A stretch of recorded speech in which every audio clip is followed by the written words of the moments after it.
fique à vontade, pastor, para o senhor desenvolver o tema, se apresentar também, né? Fiz a apresentação, mas nada melhor do que o senhor para falar, assim mesmo, né? Ô, Christian, o assunto é sobre a extensão do reino do anticristo, né? Exato. Eu fiquei curioso para saber por que você se motivou a fazer essa live sobre esse assunto. Conta aí também, porque eu acho que meus seguidores vão gostar de saber.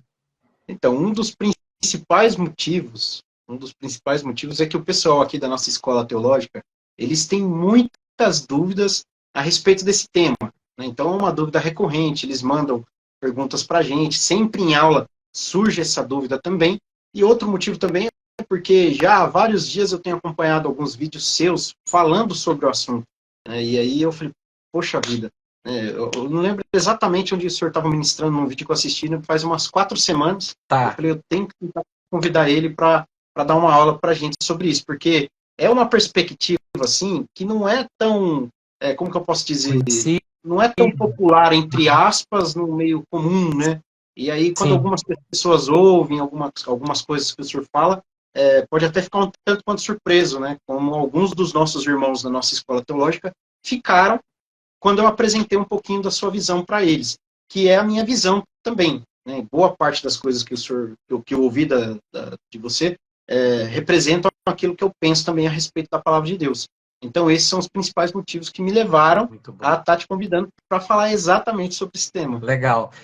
Christian, essa escola de vocês, ela é online, é AD, é presencial? Faz a propaganda aí para eu conhecer também. Então, pastor, por enquanto, nós estamos fazendo somente presencial, mas a nossa meta, né, ainda nesse ano, a gente está expandindo para o online também. A gente está começando aqui na nossa região, São José dos Campos, não sei se o senhor conhece, interior de São Paulo, Sim.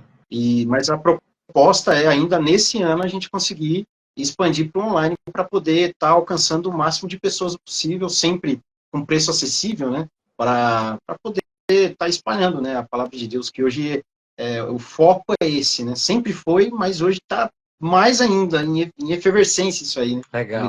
Eu não sei se eu deveria perguntar isso, mas vocês são futuristas, pré-milenistas, pré-tribulacionistas ou não? Nós somos pré-tribulacionistas. Que bom. A igreja não vai passar pela grande tribulação.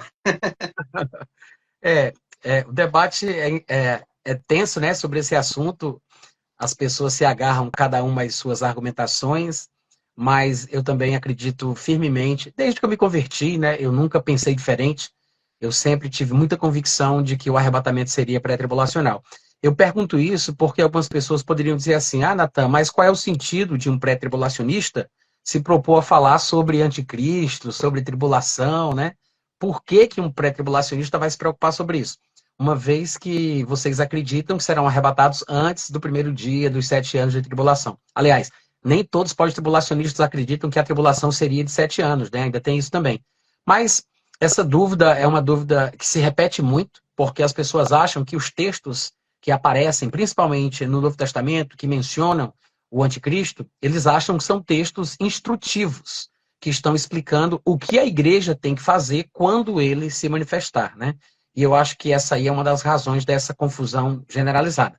Eu não vou entrar nesses assuntos, né, para a gente não se alongar demais, mas eu achei interessante fazer esse comentário. Eu coloco quanto tempo aqui no meu cronômetro, hein, Christian? O tempo que o senhor precisar, pastor.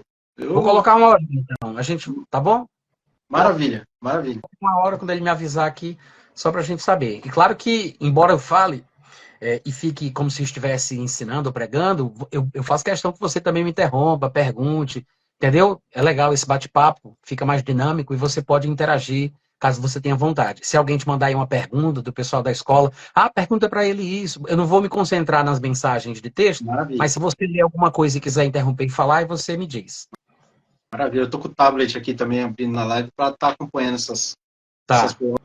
Alguém disse para o senhor falar 3 horas aí, pastor. Não sei se vai dar certo. A minha esposa, inclusive, saiu com meu filho para me dar mais liberdade aqui, porque eu estou fazendo a live no lugar mais afastado aqui da casa do roteador. Então, tive que deixar a porta aberta e se o filho estivesse em casa, ele tem 5 aninhos só, ele ia ficar aqui bagunçando, pulando em cima de mim, brincando, cantando e ia atrapalhar. Então, ela saiu. Eu acho que, quando ela chegar, ela vai ali para o outro quarto, vai fechar a porta e esperar eu terminar. Mas vamos ver como é que vai ser, tá? Não quero garantir que vai dar 100% certo, não. Mas sobre o anticristo, né? Em primeiro lugar, Eu sei que o Novo Testamento fala bastante sobre o anticristo, mesmo que igrejas que professam a crença no pré-tribulacionismo, que não pregam muito sobre escatologia, eu ouço muita gente falar isso para mim, olha, na minha igreja o pessoal lá se diz pré-tribulacionista, mas não falam nada sobre escatologia, muito raramente, um evento aqui e outro acolá, uma vez na vida, outra vez na morte, né? Então, o pessoal fala, mas a Bíblia ensina sobre isso muito, demais, né? Tem muito texto. A maior porcentagem dos textos bíblicos, tanto do Antigo quanto do Novo Testamento, dizem respeito à questão da escatologia. Inclusive, o anticristo, ele também é mencionado diversas vezes.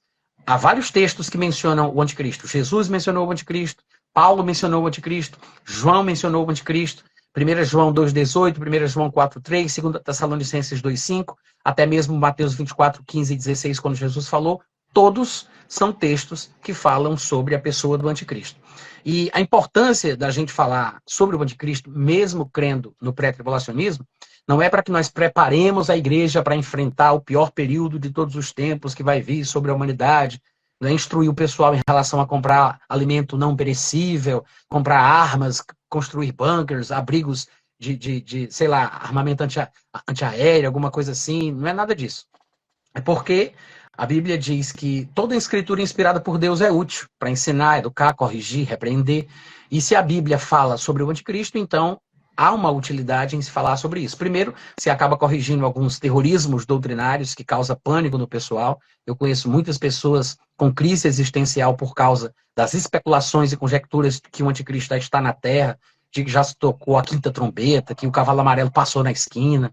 Tem muita gente falando sobre diversas coisas, né? Algumas pessoas recentemente, ficaram me falando que até a marca da besta já estava sendo colocada nas pessoas, estavam achando que era uma vacina ou outra, estava sendo transmitido um tipo de, sei lá, elemento quântico que seria ativado por Bluetooth e as pessoas seriam controladas, que essa era a marca da besta, que o anticristo ia dominar o mundo todo. Então, quando você ensina o que a palavra de Deus diz sobre o anticristo da forma correta, você corrige e você repreende os exageros, né, trazendo ensinamento e educação, a fim de que todo homem seja perfeito e perfeitamente habilitado para toda boa obra. Não tem como a pessoa estar em paz para fazer aquilo que deve se ela não tem organização das ideias, se ela não entende exatamente o que a Bíblia diz. Então, não é porque a gente não vai passar pela tribulação, não é porque a gente não vai conhecer o anticristo ou ser perseguido por ele, que não podemos ou não devemos falar sobre o assunto. Há muitas histórias do passado que refletem coisas importantes da história de Israel que a gente também não viveu. E mesmo assim a gente usa isso como fundamento e princípio para o ensino cristão. Da mesma forma que a gente não viveu, mas a gente fala, a gente não vai viver e nem por isso vai deixar de falar, né? Não é porque eu não vivi coisas do passado que eu não vou falar sobre isso. Da mesma forma, não é porque eu não vou viver certas coisas do futuro que eu também não vou falar sobre o assunto. Então, a Bíblia ensina bastante sobre o anticristo. Mas como o objetivo da gente aqui, e eu sei que pode deixar muita gente com dúvida, mas como a gente tem que manter o foco, e o nosso objetivo é falar sobre o fato de que a Bíblia ensina que o domínio dele não será como se pensa popularmente, né? Como está no imaginário popular, que ele vai dominar o mundo de uma beira a outra, né? Até os confins, de uma extremidade a outra da Terra. Então, a gente vai ter que passear somente por passagens que mostram isso. Eu acho que uma das passagens mais conhecidas, mais populares, embora o pessoal não perceba que também apoia esse pensamento, é Mateus 24:15, quando Jesus Cristo, mencionando as profecias de Daniel, ele disse, quando, pois, virdes o abominável da desolação do qual falou o profeta Daniel no lugar santo, quem lê o livro de Daniel entenda, os que estiverem na Judéia, fujam para os montes. O simples fato dele ter dito, tratados que estão sendo feitos, tá? O simples fato de Jesus ter dito, quando ele estiver no lugar santo, fujam da Judéia, mostra que vai ter um lugar para o qual as pessoas podem ir, que ele não vai ter domínio ou controle sobre aquele lugar. Se Jesus disse, quando ele estiver no lugar santo, quem estiver na Judéia, fuja. Primeiro, o lugar santo, ele é contido pela Judéia. O santo fica na Judéia. Não é qualquer outra coisa, está na Judéia. A Terra Santa, o Povo Santo, o Monte Santo, a Cidade Santa, o Templo Santo, o Santo dos Santos, é tudo lá, né? Se você for dando zoom em cada uma dessas descrições, você vai parar no Monte Moriá, que é o Monte do Templo, dentro do Templo e dentro do Santo dos Santos. lá onde está o lugar que vai ser profanado pelo anticristo. Então, ele disse que quando ele estiver no lugar santo, quem estiver na Judéia fuja. Então, se Jesus recomenda que as pessoas fujam para fora da Judéia, é porque neste lugar o anticristo não terá o mesmo controle que terá quando ele estiver na Judéia, porque ele não é onipresente e não controlará todos os pequenos espaços da terra. Onde tiver uma pessoa viva, onde tiver uma alma humana, ele estará dominando e controlando, seja por ondas eletromagnéticas ou frequências de rádio, ou transmissões via Bluetooth, torres de 5G, 6G, o Diaba 4, né? Sei lá o que é que o pessoal vai inventar, mas ele não vai controlar o mundo todo como o pessoal imagina.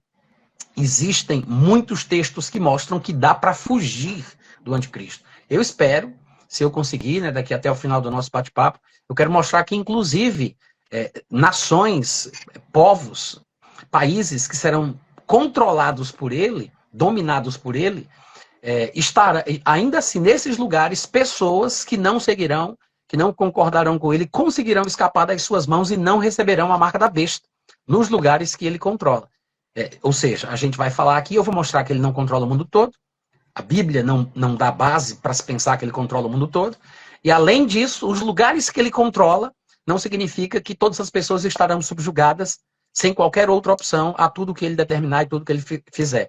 Se ele dominar, por exemplo, sei lá, se ele dominar Israel, se ele dominar o Brasil, se ele dominar um determinado país, qualquer pessoa daquele país vai ter que receber a marca. Porque se não receber a marca, como o pessoal gosta de falar, a pessoa não compra, a pessoa não come, a pessoa não bebe, a pessoa não se veste, ela não se...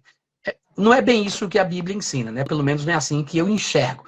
Eu sei que existem grupos de passagens que usam uma linguagem que faz parecer que ele terá um controle absoluto e total, mas nós também temos outros textos, outro grupo de passagens que usam linguagens que demonstram que esta não poderia ser a interpretação mais correta, porque demonstram que o seu domínio será regional, local, em um determinado lugar específico. Embora seja uma vasta extensão de terra, ainda assim não será o mundo todo.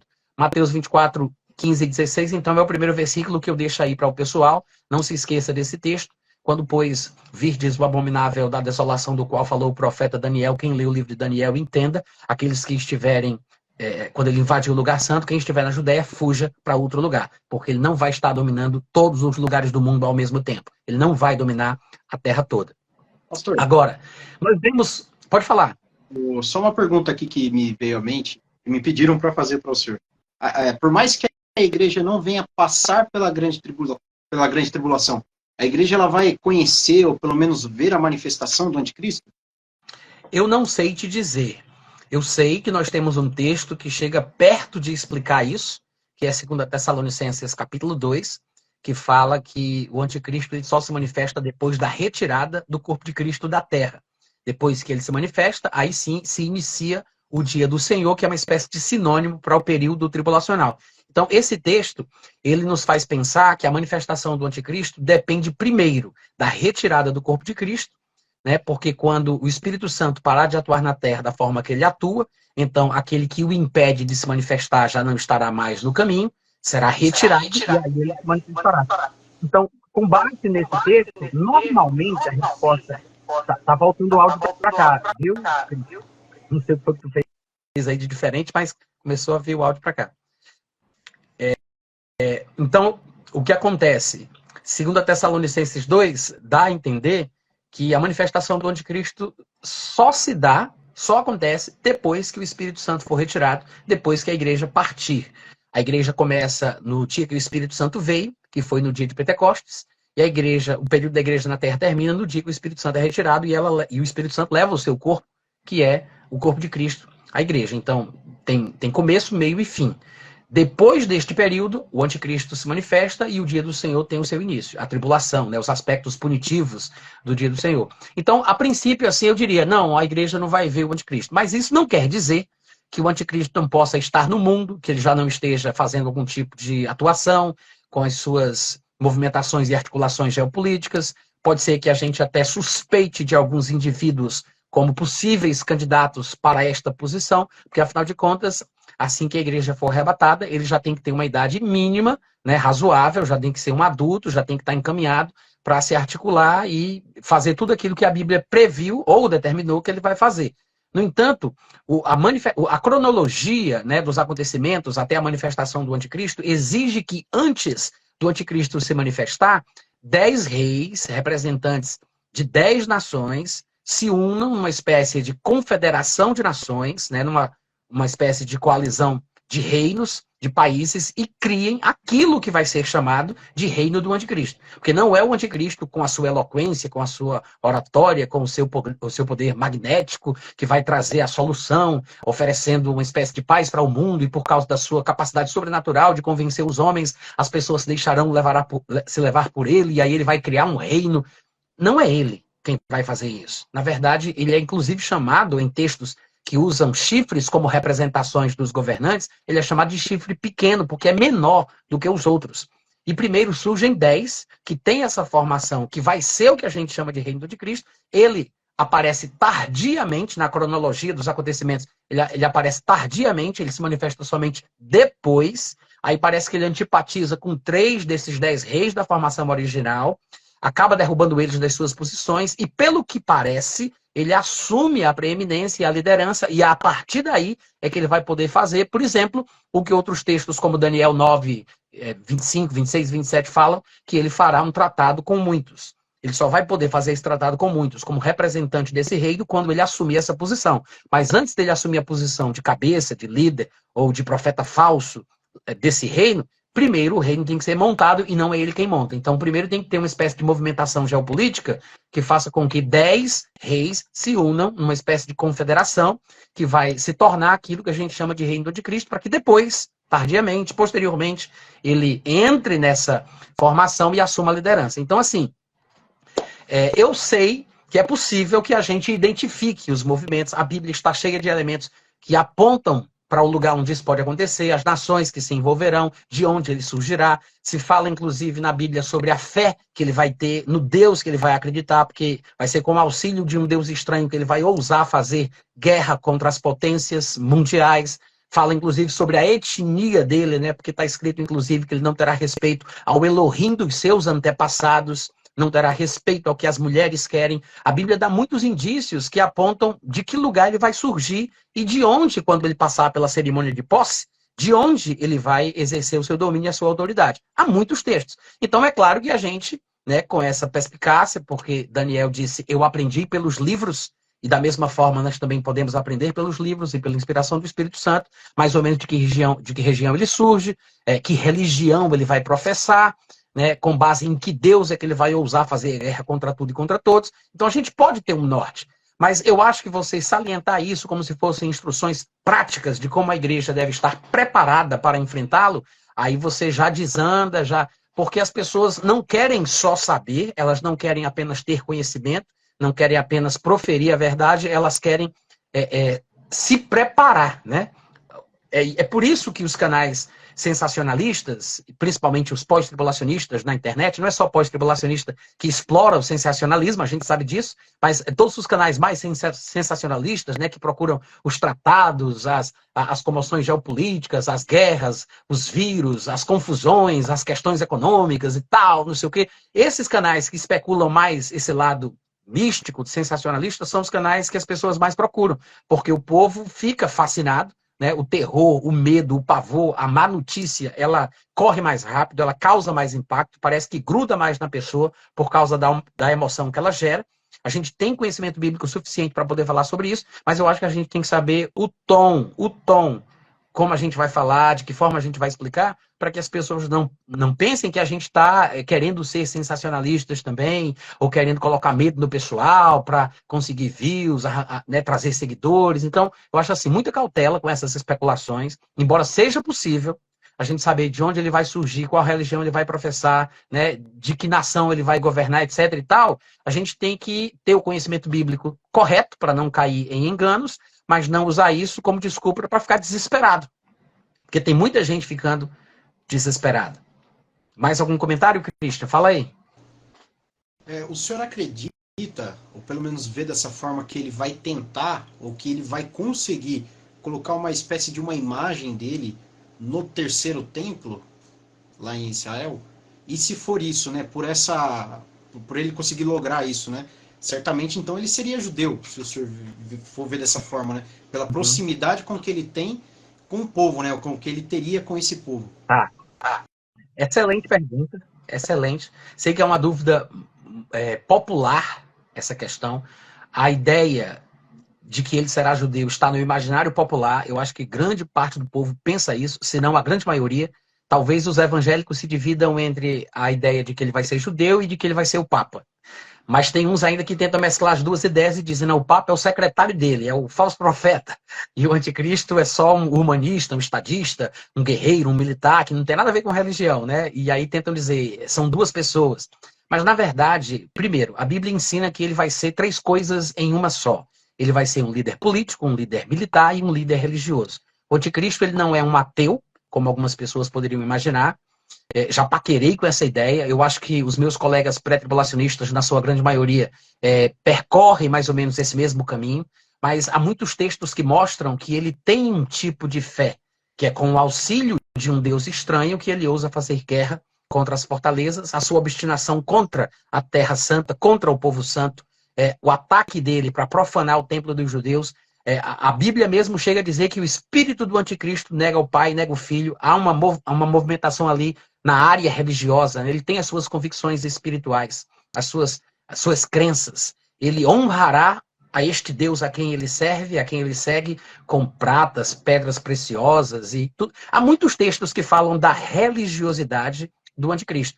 Além, claro, das implicações militares, porque a Bíblia fala sobre as suas campanhas militares e a sua carreira, as suas conquistas, né, os seus avanços, sobre ataques pelo flanco direito, pela retaguarda. Então, há muita linguagem militar também na Bíblia associada ao anticristo, mas também existem os aspectos da liderança política, né? As alianças que ele fará. Por exemplo, Daniel capítulo 9, versículo 27, que é um texto bem popular, diz que ele firmará aliança com muitos. Embora algumas versões digam uma aliança de paz, um tratado de paz, é claro que todo tratado subentende que deve haver paz, porque é um tratado bilateral, se forem duas nações, multilateral, se houver mais de dois povos, e aqui em Daniel 9:27 não é diferente. Eu acho que ele está falando sobre um tratado multilateral. Alguns acreditam que quando ele diz uma aliança com muitos, acham que o texto está sendo específico e restrito ao povo judeu. Então, seria muitos judeus. Particularmente, eu acho que a melhor interpretação aqui para essa passagem seria muitos povos.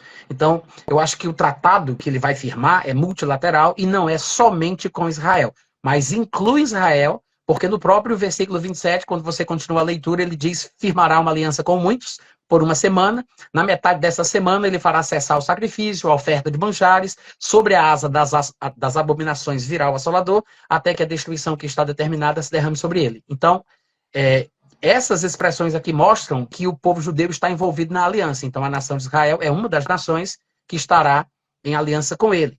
Outras versões deixam isso mais claro, como, por exemplo, a Nova Tradução da Linguagem de hoje, diz assim, quando passar a metade desse tempo, ele acabará com os sacrifícios de animais e as ofertas de cereais do templo, né? E aí ele fala sobre a profanação, e outras versões também são semelhantes. Agora, o que é essa imagem que você perguntou? Por que o anticristo não vai ser judeu? E como é que ele vai profanar o templo? Né? São três coisas que você fez aí são três ideias que você associou numa mesma pergunta. Primeiro, por que ele não vai ser judeu? Porque nesse mesmo contexto aqui, Daniel capítulo 9, eu estou lendo, por exemplo, o versículo 27, mas deixa eu abrir aqui um pouco mais o contexto e vamos dar uma olhadinha.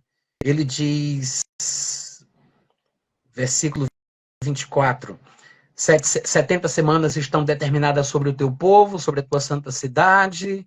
25, sabe, acontece desde a saída da ordem. 26, depois das 62 semanas será morto o ungido, que se refere a Cristo, e já não estará, que é esse período no qual nós estamos vivendo hoje. O ungido foi morto e já não está presente.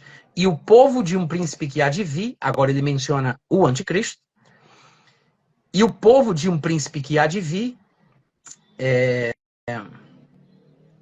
destruirá a cidade de Jerusalém e o santuário dos judeus. E o seu fim será no dilúvio, e até o fim haverá guerra, desolações estão determinadas. Ele, este príncipe que há de vir, cujo povo dele destruiria a cidade dos judeus e o templo, fará aliança com muitos por uma semana, na metade da semana fará cessar o sacrifício, e aí vem a menção de Jesus que na asa das abominações virá o assolador, invadindo o lugar santo, e quem estiver na Judéia nesse momento, fuja para os montes. Então, por que ele não é judeu? Porque o texto não é o único texto, tá, que fala sobre isso, mas esse texto, que é um dos mais emblemáticos, está dizendo que o povo do anticristo invadirá a cidade de Jerusalém. Se ele estivesse se referindo ao povo judeu, que seria o povo do anticristo, então o anjo estaria falando de uma guerra civil dentro de Israel, do próprio povo judeu contra o povo judeu. Mas as implicações do texto não são essas. O que o texto parece sugerir é que um povo de fora, um povo estrangeiro, virá, que é o povo do anticristo. Este povo virá contra o povo judeu, o povo de Daniel. Em outras palavras, ele está falando de dois povos. É o povo judeu e o povo do anticristo. O povo do anticristo não é o povo judeu, porque ele não está falando sobre guerra civil, sobre judeu contra judeu. Ele está falando de um povo estrangeiro, alheio ao povo judeu, que virá e destruirá os valores do povo judeu. O templo, a cidade e os elementos de caráter religiosos, inclusive o texto que fala textos que falam da invasão do anticristo no lugar santo, na terra dos judeus, chega a dizer que num determinado momento, quando ele tiver autoridade sobre a terra de Israel, sobre a autoridade do povo judeu, ele vai mudar os tempos e as épocas, ou seja, ele vai mudar o calendário, as festividades, as comemorações, as datas comemorativas dos judeus, talvez ele estabeleça uma observância do calendário que ele acredita, que ele segue, de acordo com a religião dele, ele vai mudar a cultura, o calendário, os tempos e as leis do povo judeu. Ele não vai mudar no mundo inteiro, como se fosse uma espécie, sei lá, de decreto universal, papal, dominical, que vai estabelecer uma mudança no mundo. Não. Quando ele invadir a terra dos judeus, ele muda lá os tempos, a lei, ele vai alterar o calendário de um para outro, né, e por aí vai. Então, não é judeu. As pessoas pensam que ele é judeu por algumas interpretações de versículos isolados. Por exemplo, o pessoal diz assim, mas Jesus não falou lá em João, capítulo 5, que ele falava em nome de seu pai e ninguém queria ouvir o que ele tinha para dizer. Mas se viesse outro em seu próprio nome, as pessoas o ouviriam e o aceitariam. Ele não estava falando do anticristo?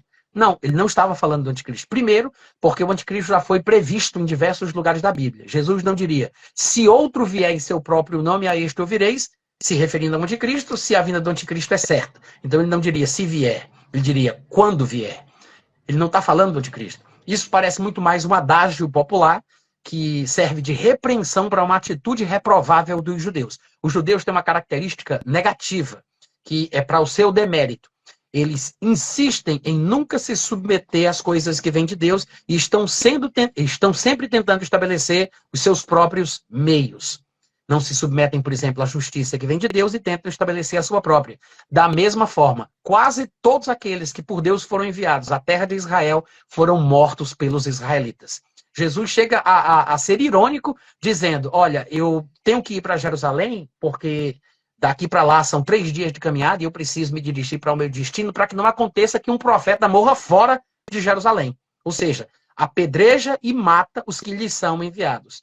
A alcunha da terra de Israel, da cidade de Jerusalém, que é o emblema do povo judeu, é a cidade que mata os profetas. Né? Então, praticamente, os profetas que Deus enviou, quase todos, uma boa parte deles, inclusive Jesus, até os 2 profetas do período tribulacional, serão mortos, são e serão mortos na cidade de Jerusalém, porque é uma característica do povo judeu. Não se submete ao que Deus estabelece e está sempre tentando estabelecer os seus próprios meios. O que Jesus quis dizer com isso? Eu vim em nome de meu Pai, mas não me recebeis. Se outro vier em seu próprio nome, a este recebereis. Jesus estava dizendo que se alguém se levantasse para causar uma revolução política, uma guerra, um guerreiro, né? Alguém que dissesse, vamos libertar o povo de Roma, vamos libertar o povo, sei lá, dos gregos, vamos libertar o povo, vamos libertar... Todo mundo ia dizer, esse aí é o Messias, esse é a estrela de Jacó, esse é aquele que haveria de vir. É assim que eles fazem. Isso se repete na história de Israel de forma cíclica. Antes e depois de Jesus, há vários acontecimentos com esta característica. Me parece que Jesus estava falando sobre isso e não sobre o anticristo que viria, que seria judeu, que seria recebido e aclamado. O anticristo, ele vai sim se assentar no santuário, como Paulo descreve muito bem lá em 2 Tessalonicenses capítulo 2, mas não é porque ele vai ser recebido e aclamado, que o pessoal vai bater palma, vai se curvar e vai reconhecer que ele é o Messias. Não é por isso. É porque ele vai usurpar uma posição que não é sua, como ele faz. Esta é uma característica dele. O próprio reino, que a gente chama de reino do anticristo, não é ele quem idealiza, não é ele quem cria, não é ele quem fomenta. São 10 reis antes dele que fazem essa confederação que se tornará um reino, uma espécie de império, e ele chega tardiamente, sorrateiramente, e ocupa uma posição para a qual ele não foi feito. Ou seja, ele usurpa uma posição que não é sua, assume a liderança e passa a ser, né, o reino do anticristo, aspas. Mas, na verdade, ele alcançou a posição por usurpação. Da mesma forma, eu acredito que vai acontecer quando ele entrar em Jerusalém, quando ele profanar o templo dos judeus e assim por diante. Há muitos textos que mostram que o anticristo ele não será um judeu. E esse é apenas um deles, tá? Esse de Daniel, capítulo 9, que a gente leu aí, 25, 26 e 27. É apenas um deles. Mas eu acho que vai seguir mais ou menos o mesmo padrão profético da estátua de Nabucodonosor, por exemplo. Todos os outros imperadores, todos os outros impérios eram imperadores pagãos e impérios pagãos. Da mesma forma, o reino do anticristo ele também vai ser um império pagão liderado por um imperador pagão, que vai perseguir o povo judeu. Embora a expressão anticristo ela surja na nova aliança e pareça ter implicações mais religiosas e dentro do meio cristão, a gente tem que lembrar que o cristianismo ele surge da própria cultura judaica. Paulo chega a dizer em Romanos 15, 27, que nós, por exemplo, gentios que abraçamos a fé no Messias judeu, nós somos ou nos tornamos participantes dos valores espirituais dos judeus. Não viramos judeus, não nos tornamos israelitas por causa disso, nós somos gentios e mesmo assim somos filhos de Abraão, porque a Bíblia havia previsto que ele seria pai de muitas nações e não apenas da nação judaica. Então, mesmo sendo gentio, de acordo com a Bíblia, eu continuo sendo filho de Abraão por causa da minha atitude de fé, porque eu imito as pegadas de fé. Assim como um judeu não é considerado descendente de Abraão, por mais que seja fisicamente descendente dele, mas por não andar em fé, ele não é considerado como seu filho, um gentio é considerado filho dele, mesmo que não seja judeu. Tudo por causa da fé.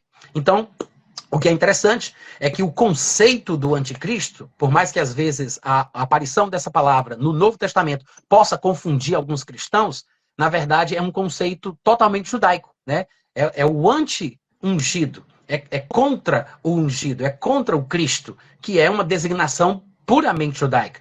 O que acontece é que a Bíblia testemunha, tanto no Antigo como no Novo Testamento, a despeito dos títulos que sejam usados para ele, este homem ele vai ser o último inimigo do povo judeu na história que os homens vão viver antes do milênio, né? Antes do reino milenar do Senhor Jesus Cristo. É o último inimigo do povo judeu que há de se levantar na terra. Então, ele é o anti-Messias, porque o Cristo é um judeu ungido e o anticristo é um descendente de Ismael, no meu ponto de vista, que vai ser inspirado e preparado, empoderado por Satanás para lutar contra o povo judeu.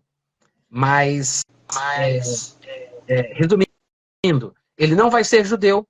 A profanação que provavelmente ele vai praticar diga respeito à sua postura de se colocar como o líder do povo judeu, porque ele vai conquistar várias terras, inclusive a terra de Israel, e vai assumir a liderança sobre eles, e vai ousar entrar dentro do santuário judeu e se assentar no trono como se fosse o próprio Deus, ou seja, ele vai assumir uma postura irreverente, ele vai fazer essa profanação porque ele vai usar o templo judeu para praticar as suas crenças religiosas. E isso vai profanar a santidade crida e preservada dos judeus. Eu acho que a profanação está associada a este conceito. É usar o templo dos judeus para fazer uma coisa que não tem nada a ver com a crença judaica. E a questão da imagem, eu acho que aquilo ali diz respeito à construção de um templo, um monumento que faz referência ao império que teria sido destruído e vai voltar a viver, ou vai ser revivido, né? Porque lá em Apocalipse, quando se fala sobre uma das cabeças daquele bicho que foi ferida de morte e depois é curada, que faz com que as pessoas se alegrem, então essa imagem, né, esse ícone, que é a palavra grega que aparece lá, esse emblema, esse monumento, seja lá o que for esse templo, essa coisa que vai ser construída, é em homenagem ou em referência a este império que foi destruído e que vai ser revivido. Porque as pessoas pensam assim, mas essa cabeça que é ferida de morte não é uma referência à morte e à ressurreição do anticristo? Não. Porque as cabeças da besta representam montes ou reinos, dos quais 5 já caíram, né? Um existia na época de João, que era o Império Romano, e outro haveria de vir. Mas esse que viria era um dos que tinha sido, não era na época de João, mas voltaria a ser. Então, um dos 5 assumiria mais uma vez a preeminência, e esta cabeça daria identidade à besta, que tem 7 cabeças, mas cada cabeça, ao longo da história da humanidade, dominou e formou a identidade desse bicho, né? Esse último bicho, essa cabeça vai ser um dos 5 que caiu, que volta à vida e assume a liderança mais uma vez, que dá identidade a ela. Aí você diz, então, qual é a aparência da besta? Apocalipse 13 explica. A besta que vi era semelhante ao leopardo, tinha boca de leão e tinha pés de urso, que são animais que também representavam outras nações. Mas a preeminência, a identidade líder, a cabeça que vai mandar nesta manifestação final, pelo que parece, vai ser aquela que é chamada de cabeça grega, ou o monte que representa o Império Grego. Não penso necessariamente que seja a Grécia no seu início, né, quando Alexandre o Grande estava vivo, mas talvez a Grécia no seu estágio final. Porque o Império Grego ele começa como um bloco só, representado ali pela parte de bronze da estátua. No seu estágio final, ele acaba se dividindo em 2, que não é Oriente e Ocidente, mas é Norte e Sul. Aquela divisão em 2 da estátua, ela acontece não no reino das pernas de ferro, mas no reino do bronze, que é o Império Grego. Então, é bem provável que a extensão de ferro, que é o estágio final, seja um ressurgimento dessa divisão em 2 do império anterior, que é o Império Grego. É por isso, talvez, que Apocalipse diga que ele terá a aparência do leopardo, que parece representar o Império Grego. Em outras palavras, a divisão em 2 do Império Grego, que é o estágio final desse império, era norte e sul. A parte norte tinha a sede na Síria, na Turquia atual, né, naquela região, que era uma região só, e a parte sul ficava no norte da África, em Alexandria, se eu não estiver enganado. Então, essa é a divisão em 2 da qual a Bíblia faz alusão, e me parece que o anticristo ele surgirá da parte norte. Ele será chamado, por exemplo, por Daniel, em Daniel capítulo 11 ou 10, de o Rei do Norte. Todas as passagens que falam da vinda dele diz que ele virá das bandas do norte, do lado do norte, em sua manifestação final contra Israel. Então, para mim, o anticristo ele surgirá de lá e a sede do seu reino será lá. Então, esse monumento, essa imagem, é uma espécie de, sei lá, construção, templo, alguma coisa que vai ser construída e erguida em homenagem a este reino que tinha sido destruído e voltará à vida. Então não é um homem que morre e que ressuscita, é um reino, é uma das cabeças da besta, do bicho, né? Que é destruída e volta a viver. Na minha interpretação, eu vou dizer aqui de forma irresponsável, porque eu sei que não vai dar para eu explicar, eu tenho até um livro escrito sobre isso, que é a Bíblia, o Islamismo e o Anticristo.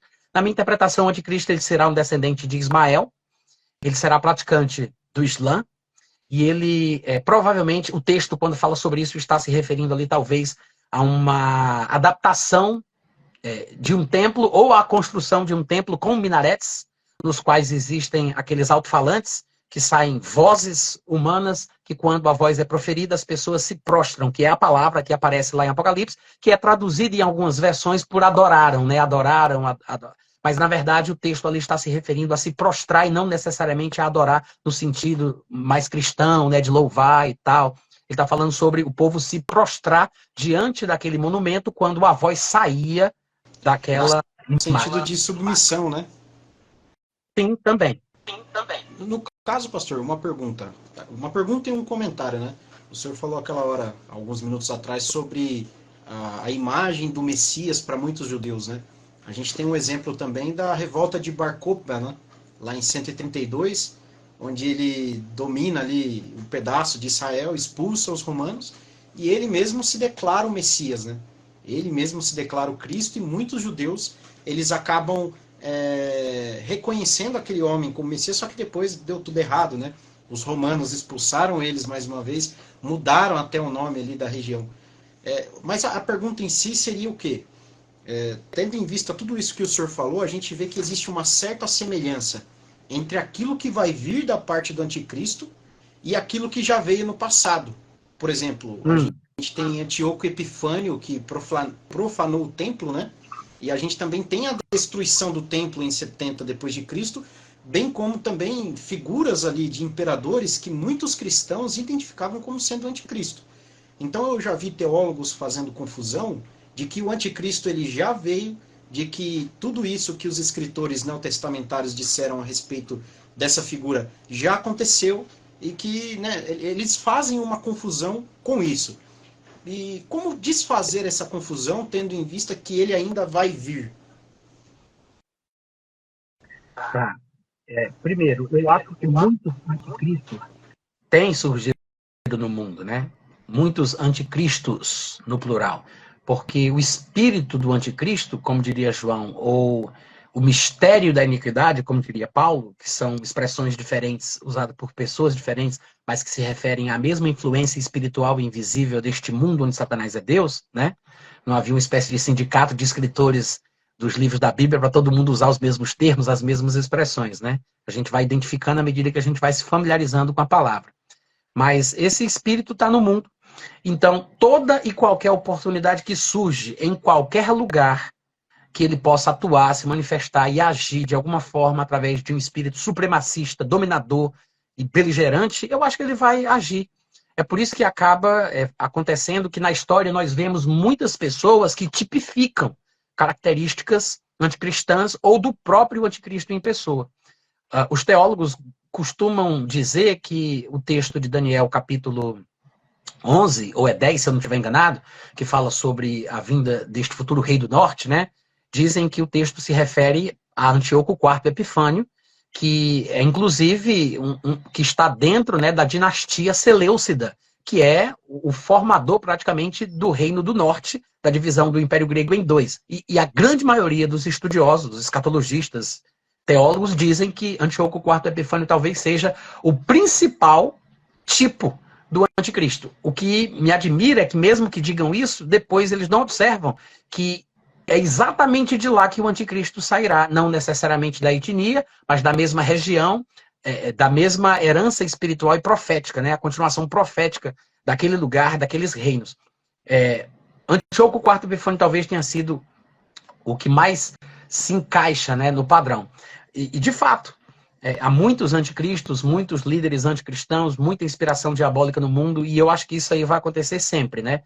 Até o dia do arrebatamento, até o dia da manifestação do anticristo, isso sempre vai acontecer. E eu não sei se eu respondi o que você queria perguntar agora, mas quando eu citei Daniel 9:27, né, que diz que ele fará aliança com muitos, eu estava querendo dizer, entre outras coisas, que ele não fará aliança com todos. Porque a gente quer mostrar que o anticristo ele não vai dominar o mundo todo, né? Então, não é uma aliança mundial. Ele não vai dominar ou ter um tratado, um acordo com toda e cada nação da Terra. Primeiro porque o texto diz ele fará um acordo, uma aliança com muitos e não com todos. Alguns, inclusive, acham que é muitos judeus, dando a entender que esse acordo é só com Israel. Mas se a gente for parar para pensar em outros textos, a coisa vai ficando cada vez mais clara. Daniel 9:26 mesmo, por exemplo, aí pertinho, né? Eu estava citando Daniel 9:27, mas o versículo 26 diz que depois das 62 semanas será morto um ungido, já não estará, e o povo de um príncipe que há de vir destruirá a cidade de Jerusalém e o santuário, e o seu fim será no dilúvio. Até ao fim, veja, o seu fim virá no dilúvio. Até ao fim haverá guerra. Desolações estão determinadas. O que me faz pensar que desde o surgimento dele, em toda a sua carreira, em toda a sua campanha militar, ele vai fazer guerra contra todos. Ou seja, guerras estão determinadas. Até ao fim haverá guerras. Se ele estivesse dominando tudo e todos, não faria sentido que ele estivesse em guerra o tempo inteiro, desde quando ele surge até o seu fim. Se ele estará em guerras e haverá guerras até o seu fim, é porque nem todas as nações estarão debaixo do seu controle ou em aliança com ele. E a gente sabe que essa é uma interpretação correta, porque, por exemplo, lá em Daniel capítulo 11, do versículo 41 ao 45, numa descrição talvez mais vívida, o texto diz assim, falando do anticristo, ele entrará na terra gloriosa, mostrando aqui nas suas mostrando que nas suas campanhas militares ele vai conquistar certos espaços, mas não vai conseguir dominar outros. Olha o que ele diz. Ele entrará na terra gloriosa, muitos sucumbirão, mas do seu poder escaparão estes: Edom, Moabe, as primícias dos filhos de Amon, que diz respeito à parte norte da Península Arábica. Ele está falando ali de uma região que fica bem pertinho ali da Jordânia, né, que está colado com Israel, apenas tendo o Rio Jordão no meio. Então ele está falando de um povo bem próximo de Israel, ele está dizendo que esse povo vai escapar. Edom, Moabe e os filhos de Amon. Aí ele continua no versículo 42. O anticristo estenderá a mão também contra as terras. A terra do Egito, por exemplo, não escapará. Apoderar-se-á dos tesouros de ouro e de prata, de todas as coisas preciosas do Egito. Os líbios, os etíopes o seguirão. Mas pelos rumores do oriente do seu reino, ou seja, no extremo norte do seu reino, parece que outras nações estarão atacando ele e ele vai se espantar pelos rumores de guerra, que ele saberá que estará acontecendo no oriente e no norte. Ou seja, guerras contra os limites do seu reino, ao norte e ao leste. Nações que provavelmente não estavam sendo controladas por ele. Ele ficará perturbado e sairá com grande furor para destruir e exterminar a muitos. Ou seja, estes que o deixará espantado por rumores de guerra que acontecerão ao norte e ao leste do seu reino. Versículo 45. Armará as suas tendas palacianas, ou seja, o seu acampamento militar, numa linguagem mais moderna, né, como nós falaríamos hoje em dia. Armará as suas tendas palacianas entre o Mar Grande, os mares, diz a minha versão, que é uma referência ao Mar Mediterrâneo, contra o glorioso Monte Santo, que é o Monte Moriá, que fica em Israel. É por isso que ele diz que é o Monte Santo, né? É a Terra Santa, o Povo Santo, a Lei Santa, o Templo Santo, é o Monte Santo. Tudo está associado aos judeus. Então ele fala que ele estacionará o seu acampamento militar entre o Mar Mediterrâneo e o Monte Moriá, que é o chamado Monte Santo no livro de Daniel. Provavelmente será nesse momento que ele invadirá o templo, que já estará reconstruído, e ele se sentará no santuário, ostentando como se fosse o próprio Deus. Não que ele vá dizer que é Deus, como algumas pessoas poderiam pensar, mas ele vai se comportar como se fosse o representante de Deus, o próprio ungido, o próprio Messias, né, usurpando um lugar que não é seu. Na marra, não é porque vai ser aclamado e recebido pelos judeus. Então ele armará as suas tendas palacianas entre o Mar Mediterrâneo e o glorioso Monte Santo, o Monte Moriá, mas chegará ao seu fim e não haverá quem o socorra. Em outras palavras, há muitas guerras, desde quando ele surge até o seu fim. Guerras estão determinadas. Como ele poderia estar controlando o mundo todo? Além disso, nós temos outros textos, como, por exemplo, Apocalipse, capítulo 16, versículo 13 e 14, que dizem assim: Então vi sair da boca do dragão, da besta e do falso profeta 3 espíritos imundos semelhantes a rãs. Veja, são 3 espíritos, porque eles são espíritos de demônios, operadores de sinais, e se dirigem aos reis do mundo com o fim de ajuntá-los para a peleja do grande dia do Deus Todo-Poderoso. Não é uma convocação aos súditos do anticristo.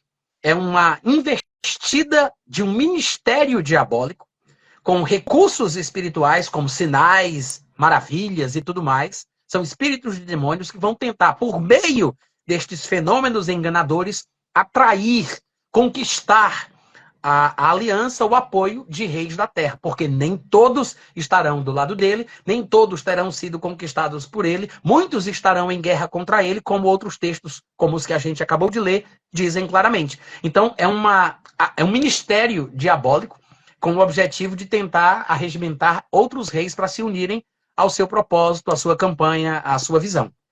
Além disso, por exemplo, Apocalipse capítulo 13, versículo 4, diz assim: E adoraram o dragão, porque deu a sua autoridade à besta, também adoraram a besta, dizendo: quem será semelhante à besta? Quem pode pelejar contra ela? Ou seja, é uma intimação, né? É uma afronta, é uma declaração que você só faz quando existe público para ouvir. Eles estão desafiando as nações da terra para saber quem vai ter coragem de lutar contra esta besta, que representa um império, né? Os animais, os bichos, Aqui na minha versão a palavra que aparece é besta, mas é o termo grego therion, que é traduzido por animal, por bicho, por víbora em alguns lugares da escritura. E os animais, em contextos proféticos, normalmente, nem sempre, mas normalmente representam impérios, nações ou reinos. Então ele está dizendo aqui que os seguidores do anticristo, que compõem este reino, ousarão desafiar as outras nações, dizendo: quem pode se levantar contra este império, este reino, esta nação? Quem é semelhante à besta? Quem poderá pelejar contra ela? Então tem pessoas que não estão debaixo do seu controle, que não estão em aliança com ele e que estão sendo desafiados pelos seguidores do falso profeta. Em outras palavras, há muitos textos que mostram que ele não vai dominar o mundo todo. Vou citar mais alguns, daqui a pouco eu vou parar para você fazer algum comentário, alguma pergunta que você quiser, mas vou aproveitar aqui o embalo e vou mostrar mais algumas passagens. Inclusive, por exemplo, Apocalipse capítulo 13, do versículo 15 ao 17, é um texto relativamente popular, se fala sobre a marca da besta e da intransigência do anticristo para com aqueles que não aceitarem a marca. Né? O texto diz: lhe foi dado comunicar fôlego a esta imagem da besta, para que não só a imagem falasse, como ainda fizesse morrer quantos não adorassem a imagem da besta. A todos, os pequenos, os grandes, os ricos, os pobres, os livres, os escravos, faz que lhe seja dada certa marca sobre a mão direita ou sobre a fronte, para que ninguém possa comprar ou vender, senão aquele que tem a marca, o nome da besta, ou é o número do seu nome, sei lá, né? Mas veja o que ele faz. Ele estabelece uma espécie de lei marcial, e que todo aquele que não se submeter a receber esta tal marca vai ser morto por forças que sairão do anticristo, né? Ele faz morrer todos quantos não adoram a besta e não poderão comprar nem vender, senão aquele que tem a marca. É o que diz esse texto. Em outras palavras, vamos pensar, se ele dominasse o mundo todo, como a gente costuma pensar, e daqui a pouco a gente vai explorar um pouco mais esse texto aí para mostrar o que significa, né? Ele dizer que ele estará exercendo influência e domínio sobre todos os povos, línguas, tribos e nações. Porque esta é uma das passagens que faz parte daquele grupo de textos que parece dizer que ele domina o mundo todo. Porque essa é uma das passagens usadas para dar base para essa interpretação. Mas daqui a pouco a gente vai falar sobre isso, daqui mais para frente. Mas o que eu quero mostrar agora é o seguinte: ele exerce uma influência, né, no meu pensamento, dentro dos limites do seu reino. É somente o lugar e a região, as nações sobre as quais ele consegue exercer controle. Ele estabelece uma lei marcial dentro deste reino, que está debaixo da sua liderança, de que quem não tiver a marca vai ser morto. Quem não se submeter, que não adorar, não se prostrar diante daquele monumento que vai ser erguido lá, vai ser morto. Tudo bem, se ele dominasse o mundo todo, então, como as pessoas pensam, significaria que quem não recebesse a marca e não fizesse o que ele determina, seria morta. Todas as pessoas do mundo seriam mortas se não fizessem o que o anticristo decreta, se não recebessem a marca. Só que o curioso é que no capítulo seguinte, em Apocalipse 14, do versículo 9 ao versículo 11, está escrito o seguinte: seguiu-se a estes outro anjo, o terceiro anjo, dizendo em grande voz: se alguém adora a besta, a sua imagem, e recebe a tal da marca na fronte ou na mão, as coisas que foram descritas nos versículos do capítulo anterior, também esse beberá do vinho da cólera de Deus, preparado sem mistura do cálice da sua ira, e será atormentado com fogo e enxofre diante dos santos anjos na presença do Cordeiro. A fumaça do seu tormento sobe pelos séculos dos séculos e não tem descanso algum, nem de dia, nem de noite. Os adoradores da besta, da sua imagem, e quem quer que receba a marca do seu nome. Então, se o anticristo domina o mundo todo, estabelece uma lei marcial no mundo todo, que é o espaço, a região do seu domínio, como se costuma pensar, significa que todo aquele que não receber a marca vai ser morto. Só que no capítulo seguinte diz que quem receber a marca, Deus mata. Deus lança no inferno. Se todo mundo que não recebe a marca, o anticristo mata. Se todo o restante que recebeu a marca, Deus mata, quem é que sobra para o milênio? Eu deixo o versículo para a meditação da igreja, né? Quem sobra para o milênio? Não faz sentido. Então, tem alguma interpretação aí errada, tem alguma conta que não está batendo. Que é justamente por isso que a gente consegue entender que, primeiro, ele não vai dominar o mundo todo, a despeito das expressões usadas em Apocalipse 13, a despeito de qualquer outro texto que possa parecer sugerir isso, né? Primeiro, ele não vai dominar o mundo todo, e mesmo nas nações que ele vai dominar, ele não vai conseguir estabelecer uma lei marcial que seja cumprida por todos que estiverem lá dentro. Gente, é impossível. O anticristo não é a encarnação de Satanás, ele não é onipotente, ele não vai ter controle absoluto sobre todos os que estiverem dentro do reino que ele domina. Não existe isso. Eu acho que isso está no imaginário popular por causa das lendas, né? Talvez até mesmo da indústria cinematográfica, dos filmes que o pessoal assiste sobre o anticristo. Talvez por causa de algumas interpretações até mesmo de pregadores, talvez, não sei. Mas não é isso que a Bíblia ensina. Por exemplo, em Mateus capítulo 25, versículo 31 e 34, é aquela passagem que fala que quando o Cristo vier, ele se assentará no trono da sua glória, as nações serão colocadas diante dele e ele dividirá, né? Assim como o pastor separa as ovelhas dos cabritos, ele dividirá as nações entre si e alguns serão chamados de benditos e outros serão chamados de malditos. Só os benditos entrarão no reino, o que significa que estes benditos terão vivido durante o período tribulacional e não terão recebido a marca, porque senão não seriam chamados de benditos e não herdariam o reino. Quando ele vem, ou seja, no final da tribulação, Jesus aparece no céu, divide as nações, benditos do meu Pai. Então, o anticristo não dominou o mundo todo, não estabeleceu a marca no mundo todo, não matou todo mundo que não recebeu a marca. Ele não tem esse controle, né? Além disso, Daniel capítulo 11, do versículo 40 ao 45, fala aquele texto lá que eu li, né? Eu não sei se eu li de fato, mas li uma parte dele que diz que ele entrará na terra gloriosa, muitos sucumbirão, do seu poder escaparão Edom, Moabe. Eu quero ler só o versículo 42 que diz assim: estenderá a mão, o anticristo estenderá a mão contra as terras, e a terra do Egito não escapará. Então, pelo menos esse texto mostra explicitamente que o Egito é uma nação que não escapará do anticristo. Ele conseguirá alcançar o Egito e se apoderará da nação. Inclusive, na continuação ali do texto de Daniel, como a gente leu, fala que ele vai se apossar dos ouros, das coisas preciosas, das riquezas do Egito, porque o Egito é uma das nações que ele vai conquistar. Só que o curioso é que em Apocalipse 14, do 9 ao 11, que a gente já leu, diz que quem receber a marca da besta vai ser lançado no inferno pelo próprio Deus. Mas ele vai dominar a terra do Egito. Só que quando chega em Zacarias 14, do 12 ao 18, falando sobre o milênio e sobre como vai acontecer, algumas características do período milenar, o texto diz assim, ó, eu vou ler aqui bem devagarinho. Zacarias 14, do 12 ao 18. Esta será a praga com que o Senhor ferirá a todos os povos que guerrearem contra Jerusalém. A sua carne se apodrecerá, estando eles de pé, apodrecer-lhes os olhos nas suas órbitas e lhes apodrecerá a língua na boca. Naquele dia, também haverá da parte do Senhor grande confusão entre eles. Cada um guerreará, cada um agarrará a mão do seu próximo, cada um levantará a mão contra o seu próximo.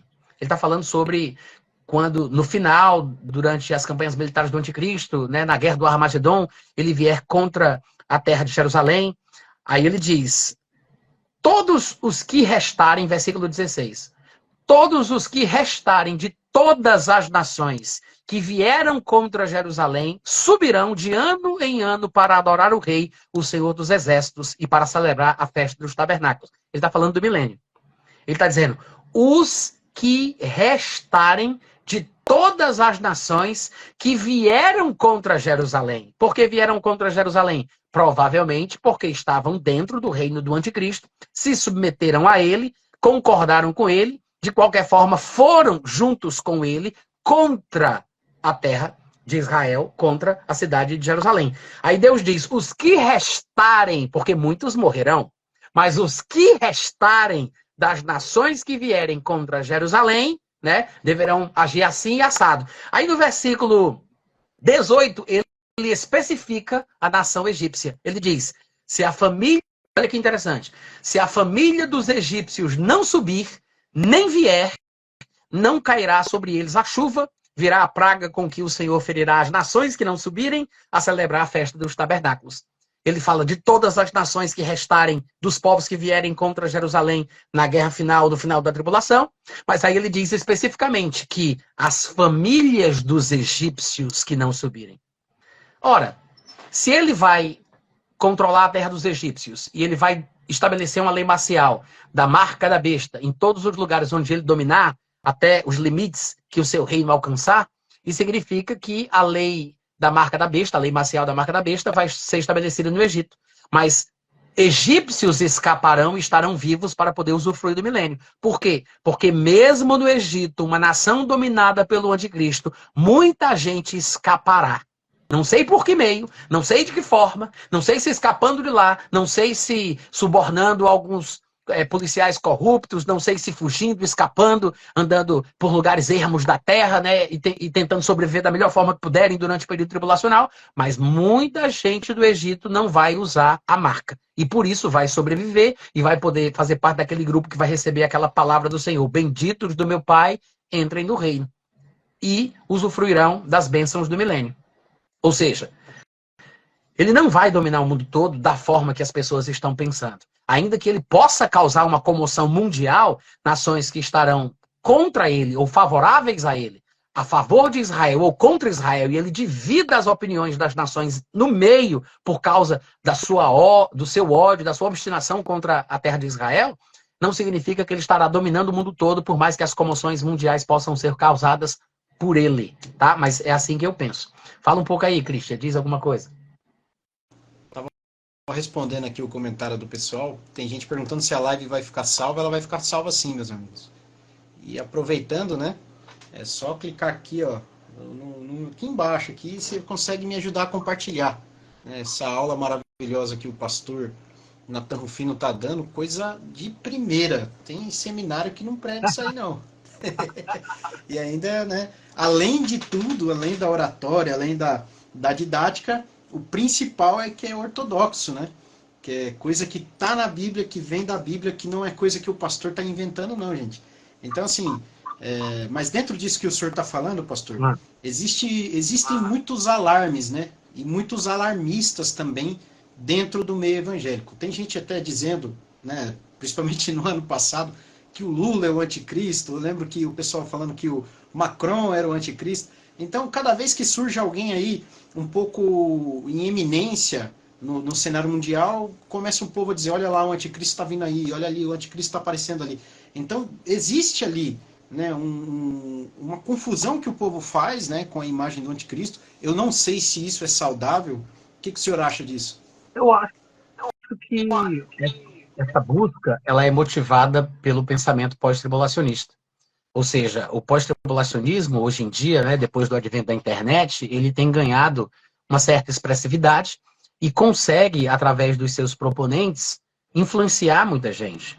Eles são inteligentes, são articulados, se expressam muito bem, eles têm um alcance e acaba gerando esse hype, né, no meio evangélico. Hoje em dia, a pessoa ela congrega numa determinada denominação, mas através do seu celular, do seu tablet, do seu computador, ela tem acesso a conteúdo de pessoas de qualquer lugar do mundo. Então, a influência, ela é cross, eu não sei qual é a palavra certa, mas atravessa os limites e as barreiras. Então, não tem mais esse negócio de dizer: eu sou da igreja tal, a gente pensa assim, eu não sei como você pensa, porque você tem acesso às informações.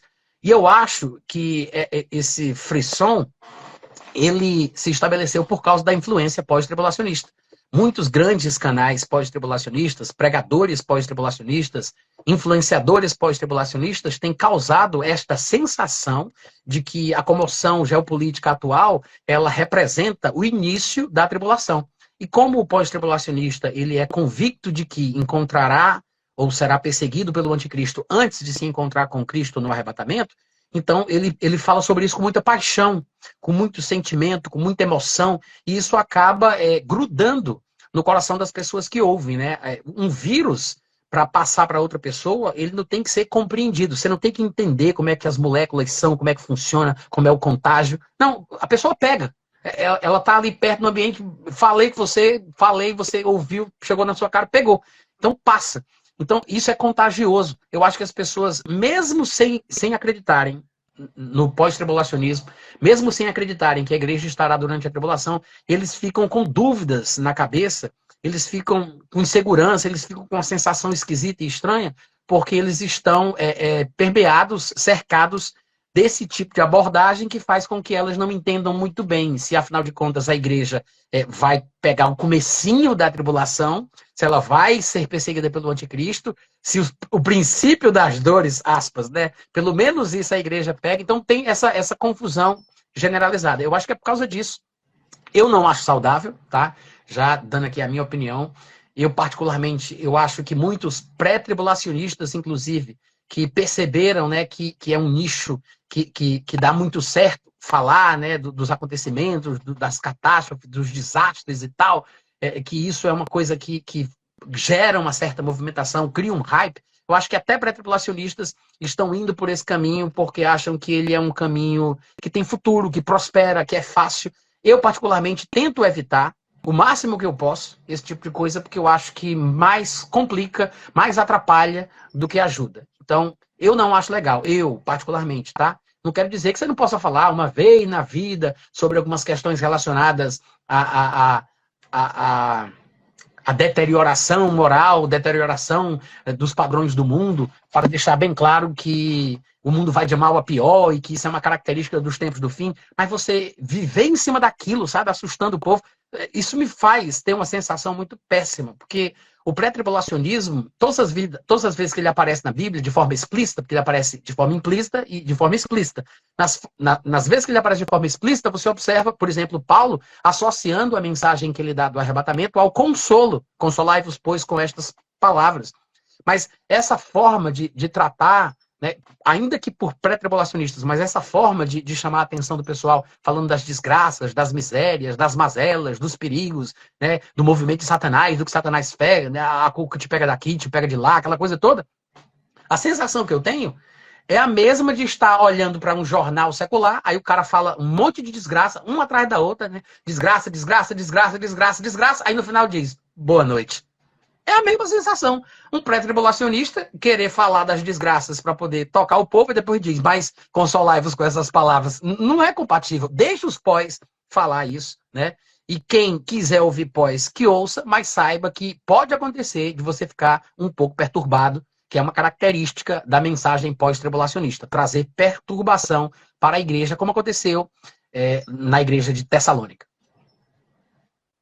E eles nos acusam, eu já vi vários teólogos que o pessoal gosta, principalmente os pré-tribulacionistas, eles flertam muito com alguns teólogos pós, né? E eles nos acusam de sermos um pouco Nutella, né? Que a gente não quer, tem medo de passar pela grande tribulação, porque a gente não está preparando a igreja para passar pelo sofrimento e que eles já estão esperando o sofrimento e que se não passar está tudo bem porque eles já se prepararam para passar pelo grande sofrimento. Mas eu acho que não é esse o caminho, né? Eu acho que esse tipo de argumentação não tem lógica e muito menos conteúdo bíblico, né?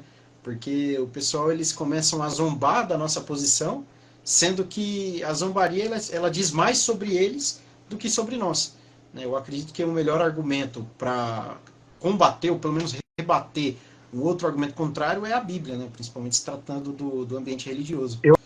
Eu acredito que a Bíblia é a base, é a fundamentação primeira e que deve ser usada sempre. Mas eu nem sou contra a utilização de figuras de linguagem, recursos de oratória, até mesmo o sarcasmo. A gente vê na Bíblia profetas usando o sarcasmo, a ironia, né? Jesus fez isso, Elias, Eliseu, vários profetas fizeram isso no confronto ali, né, do que é certo e do que é errado, qual é o Deus que deve ser seguido ou não. Isso está presente na Bíblia em diversos lugares. Eu acho que é um dos recursos do confronto, é válido. Mas a questão é o seguinte, tem uma lógica própria, né, para eles, na cabeça deles, faz sentido, porque se a igreja vai passar pela tribulação, o certo é preparar a igreja para a tribulação.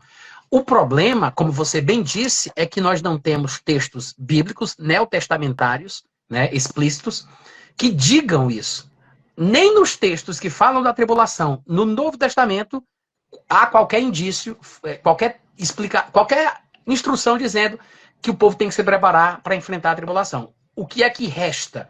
São os textos dos evangelhos, ou talvez de Apocalipse, que são mal interpretados pelos pós-tribulacionistas e, por causa disso, eles confundem alguns termos que aparecem lá e pensam que o texto está se referindo especificamente à igreja. Mas os textos que foram escritos especificamente para a igreja são as epístolas, que inclui o texto de Apocalipse, mas se a pessoa não souber interpretar a Bíblia através da própria Bíblia, ela vai acabar ficando confusa, né? Então, assim, tem uma lógica própria, claro, na cabeça deles, né, essa preparação e tudo mais, mas eu acho que os argumentos pré-tribulacionistas do Novo Testamento são mais fortes, são mais claros, E, inclusive, não somente isso, como a própria historicidade, né, da defesa pré-tribulacionista, que é, pelo que eu tenho visto, totalmente ignorada ou desconhecida dos pós-tribulacionistas. Porque ainda hoje, muitos pós-tribulacionistas têm a coragem de passar vergonha em público, dizendo que a crença pré-tribulacionista é uma coisa recente. Mas isso também não é verdade. Pastor, uma última pergunta que eu separei aqui, do amigo, é o seguinte: o anticristo, eu acho que o senhor já até falou um pouquinho sobre isso na live, mas sendo um pouco mais específico, né? O anticristo, ele seria uma pessoa ou ele seria um sistema? Ou a junção das duas coisas? Não, ele é um homem. Ele é um homem. É uma pessoa mesmo. Ele será um rei. Ele é chamado de muitos nomes. Por exemplo, Paulo o chama de iníquo. E no mesmo texto ali, né, no contexto de 2 Tessalonicenses capítulo 2, ele fala do mistério da iniquidade, que aí pode estar impregnado no sistema, no reino, na confederação de nações, mas ele fala do iníquo. Há uma distinção entre o mistério da iniquidade e o iníquo. São duas coisas diferentes. Assim como João, por exemplo, que ele fala do anticristo e o espírito do anticristo. São duas coisas diferentes. Por meio de um sistema, por meio de um governo, por meio de um reino, por meio de uma confederação, o espírito do anticristo, o mistério da iniquidade, pode se manifestar. Mas isso não significa que não exista o iníquo ou o anticristo que vai liderar as pessoas que compõem aquele sistema, aquele reino, aquele governo. A Bíblia fala sobre um homem, um rei, um iníquo, que será esta pessoa, né? Que em alguns textos proféticos é representado por um chifre. Há muitas passagens proféticas falando sobre este período da história humana, que o reino do anticristo é representado por um animal, e o chifre daquele animal representa esse líder que é o anticristo.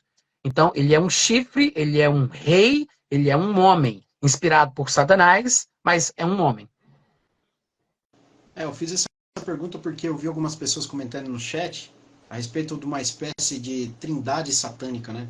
A besta, o anticristo, o falso profeta e tal. Então, cria-se essa confusão. A gente pega, por exemplo, os nossos amigos, né, os testemunhas de Jeová. Aliás, os testemunhas de Jeová e os adventistas também dizem isso, né? Acusam a ONU de que ela seja o anticristo. Não que ele seja um homem, como o senhor bem disse, e a Bíblia também ensina, né? Pois é, eu acho assim que essa busca é uma coisa legal, porque está todo mundo interessado em descobrir. Isso por si só eu acho que é positivo. Mas quanto mais a gente se apega às expressões, à terminologia bíblica, mais segurança a gente tem.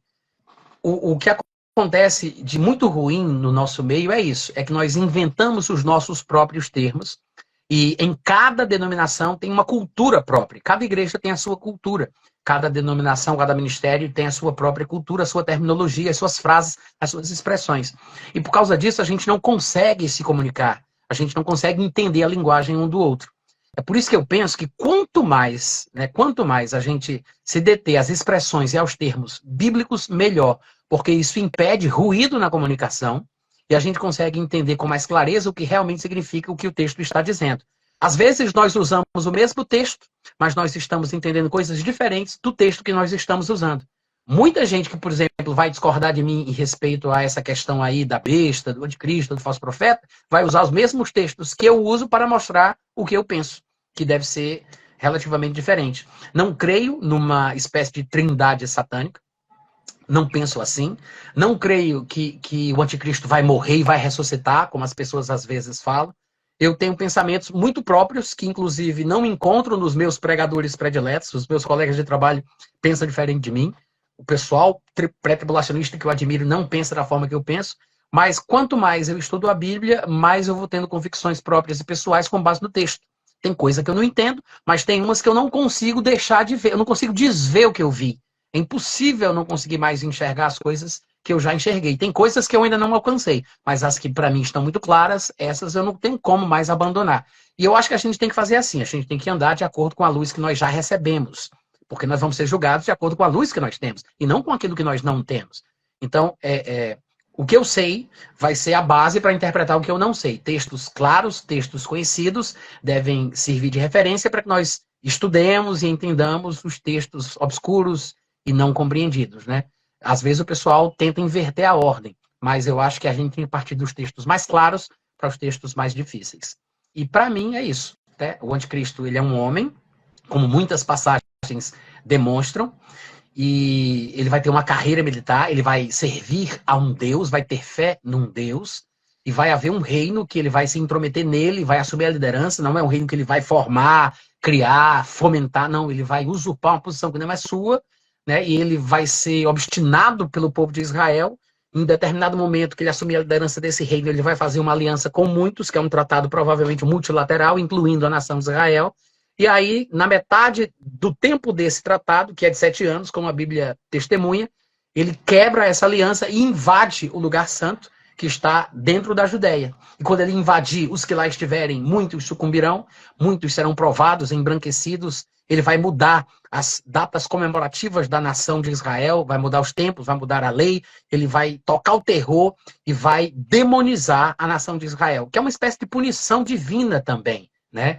Porque é uma punição, é a manifestação da ira de Deus através do anticristo, como ele fez na época que puniu Israel, porque estava obstinado no pecado através do Império Assírio, através do Império Babilônico. É um padrão que Deus repete. Da mesma forma, o anticristo é uma espécie de vara da ira de Deus, que vai punir o seu povo, mas no meio da tribulação, nesta ira, muitos testemunhos de Deus estarão sendo veiculados, estarão acontecendo milagres, sinais, 144 mil homens judeus ungidos estarão testemunhando sobre Cristo, 2 profetas do calibre de Moisés e de Elias estarão pregando em Jerusalém, até a morte deles será um evento milagroso que fará que muitas pessoas depois disso glorifiquem a Deus, como está escrito lá em Apocalipse capítulo 11. Então vai ser assim uma coisa extraordinária, mas ainda assim é um homem, um reino e um povo, né? E eu acho que os elementos proféticos que aparecem, né, o chifre, o animal, etc., devem ser interpretados. Há muita coisa que é simbólica, que é tipologia, que representam outras coisas, e às vezes as pessoas confundem por causa do símbolo, da imagem, do tipo. De vez em quando acontece isso. Eu vejo o pessoal tendo dificuldade por causa do elemento usado na profecia que representa uma determinada coisa. Mas não quero falar mais do que isso para não gerar mais polêmica. Mas se você quiser fazer alguma pergunta, dizer alguma coisa, Cristian, fica à vontade aí. Amém, pastor. Eu admiro muito esse teu cuidado, né, em caminhar somente pelo que as escrituras dizem. Existem muitas pessoas que, para ganhar seguidor, para ganhar adepto, acaba criando muitas conjecturas, muitas coisas que a Bíblia nem menciona, nem fala, e aí vira um boné velho, né, como as pessoas dizem aí. Bom, pastor, eu acho que a gente chegou aí na fase final. Teria mais alguma coisa que o senhor queria acrescentar, alguma consideração a se fazer? Fala mais um pouquinho, aproveitar que a coisa não chegou. Deixa eu aproveitar e falar aqui o seguinte. Inclusive, aqueles textos que falam, como textos de Daniel 7, que falam sobre a formação, né? Na visão de Daniel é de um jeito, na visão de Apocalipse é de outro jeito, mas a gente sabe que são visões diferentes, mas que estão falando do mesmo momento histórico, do surgimento do reino de Cristo, aquela coisa toda. Lá em Daniel capítulo 7, eu acho que do versículo 2 em diante, ele fala algumas coisas que são curiosas para falarem sobre essa questão da expansão ou do limite do reino do anticristo. Eu acho que é um ponto de partida interessante para que as pessoas que gostam de estudar escatologia devam considerar, para que elas vejam até onde vai o reino do anticristo, né? Porque lá diz assim, ó, por exemplo, Daniel 7:2. Falou Daniel e disse: eu estava olhando durante a minha visão da noite, e eis que os 4 ventos do céu agitavam o mar Mediterrâneo, o mar grande. 4 animais grandes, diferentes uns dos outros, subiam deste mar. O primeiro era como leão, versículo 4, o 5. O segundo era semelhante ao urso, versículo 6. O outro era semelhante a um leopardo. E o quarto animal, versículo 7, terrível, espantoso, sobremodo forte, o qual tinha grandes dentes de ferro, devorava, fazia em pedaços, pisava aos pés o que sobejava. Era diferente de todos os animais anteriores que apareceram antes dele e tinha 10 chifres. A gente sabe, eu acho que a grande maioria dos estudiosos da escatologia concordam que esse quarto animal é uma referência ao império do anticristo. Não é isso, Christian? Se eu não estiver enganado? Então, ele diz que este animal... Não é isso? Sim, sim. Aí ele fala que esse animal tinha 10 chifres. que são 10 reis, que representam 10 reinos. Só daí a gente já parte do seguinte princípio. Então, o reino do anticristo, na sua formação inicial, tem 10 nações, 10 reinos. Pelo menos 10 a gente sabe que tem. Essa é a formação inicial do reino do anticristo. São 10 reis que formam uma aliança, depois vai surgir aquele 11º, né, o chifre pequeno. Aí, claro, 3 vão cair, ele vai assumir a liderança, mas essa é a formação do reino. Ela é composta por pelo menos 10 nações. É a formação inicial. Depois que o anticristo assumir a liderança, claro, nas suas campanhas militares, ele vai estender as suas mãos para as terras, como disse lá no próprio livro de Daniel, e ele vai conquistar algumas e outras não. Umas vão segui-lo e outras não. Ele vai conseguir entrar em alguns lugares, mas em outros não. Vai haver guerra o tempo inteiro, desde quando ele passa pela sua cerimônia de posse. Porque lá em Apocalipse fala que o dragão deu a ele um trono, um trono, poder e grande autoridade. Talvez falando aí sobre a sua cerimônia de posse, quando ele vai ter o trono para poder, a partir daí, exercer o controle e o domínio sobre esse reino.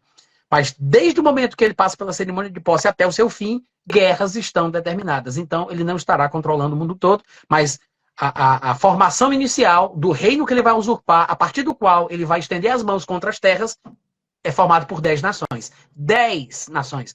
As pessoas que tentam dizer que é um controle absoluto e mundial dizem, não, são 10 regiões do mundo. É o mundo dividido em 10 blocos.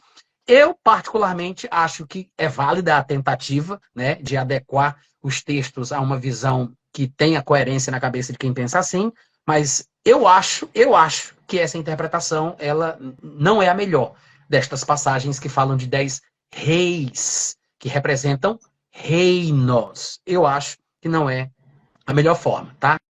E quando as passagens, por exemplo, como Apocalipse capítulo 13, falam sobre cada tribo, povo, língua, nação, todos os que habitam sobre a terra, passagens assim, que parecem falar que ele vai ter um domínio absoluto, no meu ponto de vista, por causa de muitos outros textos que falam de um domínio limitado, né, que delineiam o alcance do seu reino, isso me faz pensar que quando ele diz cada tribo, cada povo, cada língua, cada nação, ele está falando sobre cada povo, tribo, língua e nação do reino, que estiverem debaixo do império. Ou seja, muitas nações estarão dentro deste império e todas as pessoas, povos, tribos, línguas e nações que estiverem dominadas por este império, obviamente, estarão debaixo da sua liderança e sofrerão a lei marcial que ele estabelecer. É destes que ele está falando. Eu digo isso porque nós temos exemplos na Bíblia de linguagens semelhantes que mostram o alcance limitado da expressão aparentemente absolutista, né? Supremacista, uma coisa assim, dizendo superlativa, que é tudo, é todos. Por exemplo, lá em Lucas, no capítulo 2, versículo 1 a 3, tem um texto, eu vou ler na versão Almeida e Corrigida Fiel. Diz assim: aconteceu naqueles dias que saiu um decreto da parte de César Augusto para que todo o mundo se alistasse. Todo o mundo se alistasse. Este primeiro alistamento foi feito segundo Quirino, presidente da Síria. Foi feito sendo Quirino presidente da Síria. E todos iam alistar-se, cada um à sua própria cidade. Ele está falando do mundo todo, de uma borda a outra do mundo, de um extremo ao outro, até os confins da terra. Ele está falando disso? Provavelmente não. Porque o Império Romano, pelo que a gente sabe da história, não é o que vai ser no futuro, é do que já passou. O Império Romano não dominou o mundo todo, né? Na sua mais vasta extensão, juntando o Império Romano do Ocidente e do Oriente, ele não dominou o mundo todo, ele não conseguiu sequer dominar as sedes do Império Babilônico e do Império Persa, que foram impérios anteriores, ele nunca controlou as capitais destes impérios, Ecbatana, não sei, outra cidade, ele não conseguiu controlar. Então, ele não dominou o mundo todo. Inclusive, tinham impérios concorrentes ao Império Romano, enquanto o Império Romano estava em vigor. Um dos impérios que é mencionado na história, que eram concorrentes do Império Romano, era o Império Parta, que estava sempre em luta com eles, no limite, na fronteira oriental. Estava sempre em guerra com eles. De fato, esse Império Parta depois ele vai se transformar, porque vai ser engolido pelo Império Islâmico, que vai acabar controlando e dominando o Império Romano. essa guerra é perdida, ou seja, o antigo Império Parta é absorvido pelo Império Islâmico. Eu não sei exatamente em que dinastia na época, mas esse Império Islâmico que controla o Império Parta, depois controla o Império Britânico, o Império Romano, principalmente o Império Romano do Oriente, que estava em guerra constante com o Império Parta. E em 1453, se eu não estiver enganado, a capital do Império Romano do Oriente, que é Constantinopla, é tomada pelo Império Islâmico, se eu não me engano, é na época da dinastia turca. Eu não tenho certeza absoluta. Mas isso acontece. Ou seja, existiam impérios concorrentes. Na periferia do Império Romano, na periferia de todos os impérios, existiam outras nações, às vezes até pertencentes a outros impérios. O que é que eu quero dizer com isso?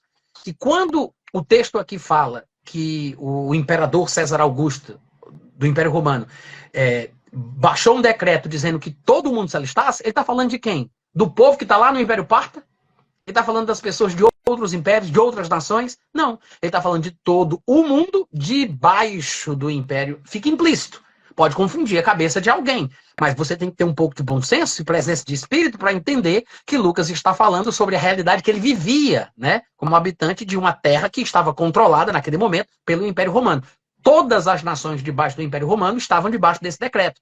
Mas o presidente norte-americano não pode baixar um decreto para todo norte-americano, não pode baixar um decreto para todas as pessoas do mundo que não são norte-americanas. Ele pode baixar um decreto, uma lei, uma ordem para todos os norte-americanos, até para quem está fora do país. A partir de agora vai funcionar uma lei em relação ao passaporte, os cidadãos norte-americanos, mesmo os que estão fora do país, ou que têm que prestar responsabilidade ao fisco, né, o imposto de renda deles lá, aquela coisa. Ele pode fazer um decreto que abranja um norte-americano que está fora dos Estados Unidos. Mas ele não pode estabelecer um decreto que pegue um brasileiro, a não ser que o brasileiro esteja lá. Então, eu acho que é nesse sentido que as passagens falam sobre esta influência, estes decretos, esta determinação e controle que o anticristo exerce sobre cada tribo, cada povo, cada língua, cada nação, dentro do império que ele controla. Essas expressões, elas parecem ser o que se chama na língua portuguesa de recurso de oratória ou figura de linguagem. Parece ser a sinédoque. A sinédoque é uma figura de linguagem que usa uma parte para representar o todo ou usa o todo para representar uma parte. É uma figura de linguagem, é um recurso de oratória. Existem várias figuras de linguagem, né? Onomatopeia, ironia, tem várias. A sinédoque é apenas uma delas. Por exemplo, se eu dissesse assim, todas as pessoas do Brasil choraram no dia que Ayrton Senna morreu. O que é que eu quero dizer com isso quando eu digo todas as pessoas do Brasil? Eu estou dizendo que toda e cada pessoa do Brasil chorou? Não. Se eu dissesse assim, rapaz, teve um culto na casa do meu irmão e Fortaleza, o Rio de Janeiro, São Paulo todo estava lá. O que é que eu quero dizer com isso? É apenas um recurso de oratória, é uma figura de linguagem. Eu quero dizer que estava abarrotado de gente, cheio de pessoas. Eu não estou querendo ser literal. E há muito disso na Bíblia e às vezes a gente não consegue discernir. Então, a gente pode usar o todo por uma parte ou usar uma parte pelo todo. Se eu dissesse assim, fulano de tal foi à falência e ficou sem teto. Eu estou querendo dizer que ele ficou sem casa, mas eu estou usando uma parte da casa, que é o teto, para representar o todo. A sinédoque também faz isso. Ela usa uma parte para representar o todo ou usa o todo para representar uma parte. Há muitos exemplos que a gente poderia dar, mas há textos bíblicos que fazem esse tipo de uso, que nos auxiliam no entendimento do que é que Apocalipse e outros textos, por exemplo, querem dizer. Para citar pouco, Gênesis capítulo 6, versículo 7. Eu acho que isso aqui também deve ser entendido da mesma forma. Porque lá Deus diz para Noé, farei desaparecer da face da terra o homem que eu criei. O homem, o animal, os répteis e as aves dos céus. Porque me arrependo de os ter feito. Ou seja, será que realmente isso é literal? É ao pé da letra? Ou será que não é um recurso de oratória? Não é uma linguagem humanizada para que o homem entenda o que é que Deus está pretendendo dizer? Ele não exterminou da terra nem o homem, nem o animal, nem os répteis e nem as aves. Pelo contrário, ele preservou uma família humana, famílias de animais, famílias de aves, famílias de répteis, mas é uma linguagem que parece englobar tudo, né? Abarcar tudo, mas você vê que tem um sentido restrito. Outras passagens, como por exemplo, Josué capítulo 6, versículo 21 a 25, fala daquele momento lá da história de Raabe. No versículo 21 diz assim, tudo quanto na cidade havia, destruíram totalmente ao fio da espada. Homens, mulheres, mulheres, meninos, velhos, bois, ovelhas, jumentos. Aí no versículo seguinte, diz assim: então disse Josué aos 2 homens que espiaram a terra: entrai na cidade, entrai na casa da mulher prostituta, tirem ela de lá com tudo quanto tiver, como vocês juraram para ela. Então entraram os jovens, os espias, e tiraram Raabe, seu pai, sua mãe, seus irmãos, tudo quanto tinha, tiraram também a sua parentela, ou seja, e o versículo que diz que destruiu tudo, e ele vai citando tintim por tintim, homens, mulheres, meninos, velhos. Não, então você tem que saber como lidar com passagens que parecem falar de tudo de forma absoluta, mas que na verdade tem um sentido restrito. É provavelmente uma figura de linguagem. Há outras passagens que fazem exatamente a mesma coisa, mas eu acho que essas são suficientes para poder mostrar que a gente tem que entender o texto dentro do seu próprio contexto. Se nós temos textos que parecem ser contraditórios, então eu tenho que harmonizar os 2 textos para entender qual é a interpretação mais devida e adequada de acordo com o testemunho completo da Bíblia sobre aquele assunto em questão. É assim que eu penso, Christian. O senhor estava falando do seu filho agora há pouco, né? Eu acho que uma coisa que tem muito a ver com isso, com essa questão da palavra, da expressão, é o que toda mãe fala para o filho, né? Você não é todo mundo. Aí o filho fala: todo mundo está fazendo tal coisa, todo mundo está indo em tal lugar. Não é todo mundo que está indo, né? Mas todo mundo que ele conhece, todo mundo da sala dele, todo aquele grupo de amigos dele. Eu acho que isso daí expressa muito bem, né? A mesma coisa. Essa questão bíblica. Verdade. E em relação ao reino do anticristo também, eu acho que é importante a gente entender isso, justamente, né, voltando lá no que já foi dito lá atrás, para não ficar criando esses alardes, essas coisas que ficam sendo criadas por aí, esses alarmes que soam toda hora que acontece um disparo de arma de fogo. Lá no Oriente Médio, alguém grita aqui no Ocidente que Jesus está voltando, que vai voltar hoje, vai voltar agora. Né? Eu acho que essa expectativa da iminência da volta de Cristo ela deve haver na igreja, né? Inclusive até os apóstolos e os primeiros cristãos, eles tinham essa expectativa do retorno de Cristo para aquele momento, mas a gente vê que até em alguns momentos o próprio apóstolo escreve para corrigir esse exagero que era criado entre eles. Né? Olha, vocês não podem deixar de viver, vocês não podem deixar de pagar as suas dívidas, vocês não podem deixar de honrar o rei de vocês, o governo de vocês, por conta do que está prestes a acontecer. Né? Então eu acredito que entendendo tudo que você já explicou, né? A extensão do reino do anticristo, a iminência do arrebatamento, mas sem criar esses alarmes, faz parte do crescimento espiritual, do amadurecimento do cristão. Né? Concordo plenamente. Número, gênero e grau. Inclusive, para arrematar, essa questão de expressões que parecem indicar uma totalidade absoluta, mas que, na verdade, se referem, na prática, a um domínio restrito, essa linguagem de Apocalipse capítulo 13, né, quando ele fala sobre o domínio e a influência do anticristo sobre cada tribo, povo, língua, nação, etc. e tal, é usada quase semelhantemente à de Apocalipse, a linguagem é usada quase semelhantemente à de Apocalipse, ao se falar lá no livro de Daniel sobre os impérios babilônicos e o império grego também. E a gente pode olhar para trás na história, se você colocar no Google, procurando aí um delineamento do império babilônico, delineamento do império grego, aí você vai ver o mapa desenhado mostrando que nações o império grego e o império babilônico dominaram, as nações que ficaram de fora, e você percebe que não foi um domínio mundial. Né? Se no passado essa expressão profética, que parece uma totalidade absoluta, era na verdade interpretada como uma coisa restrita, da mesma forma o Império do Anticristo do futuro, que usa a linguagem semelhante do livro de Daniel, mas agora em Apocalipse, deve estar falando de um domínio restrito, por mais que seja uma linguagem que pareça que é um domínio total e absoluto. Por exemplo, textos de Daniel que se referem ao Império Babilônico e grego que tem uma linguagem semelhante à de Apocalipse. Diz assim, Daniel 2,38 fala, a cujas mãos foram entregues os filhos dos homens, onde quer que eles habitem. Isso é ele se referindo a Nabucodonosor, que era o líder do Império Babilônico. Essa linguagem, né? Onde quer que eles habitem, para que dominasse sobre todos eles, tu essa cabeça de ouro, ó Nabucodonosor. No capítulo 4, versículo 22, ainda falando sobre Nabucodonosor, ele diz, és tu, ó rei, que cresceste e vieste a ser forte, a tua grandeza cresceu e chega até ao céu, o teu domínio até a extremidade da terra, dando uma ideia de controle total e absoluto. Em Daniel 5, 18 e 19, ele diz: ó rei, Deus o Altíssimo deu a Nabucodonosor, teu pai, já é o filho dele, o reino, a grandeza, glória e majestade, por causa da grandeza que ele deu, povos, nações e homens de todas as línguas tremiam e temiam diante dele. E aí ele fala um pouco mais, mas é uma linguagem semelhante. E ao falar do Império Grego, já no capítulo 2, versículo 39, ele diz assim: depois de ti, depois do Império Babilônico, depois do imperador, depois de ti, se levantará outro reino inferior ao teu, e um terceiro reino de bronze, o qual terá domínio sobre toda a terra. E se você vai olhar estes domínios do Império Grego, do Império Babilônico, você observa que não foi mundial, como a linguagem parece estar dizendo que seria, né? Ou seja, é semelhante à linguagem do Apocalipse, então, se o reino babilônico e grego deve ser interpretado à luz do que realmente aconteceu na história, então a gente deve interpretar o reino do anticristo à luz do que vai ser na profecia, seguindo o mesmo padrão, né?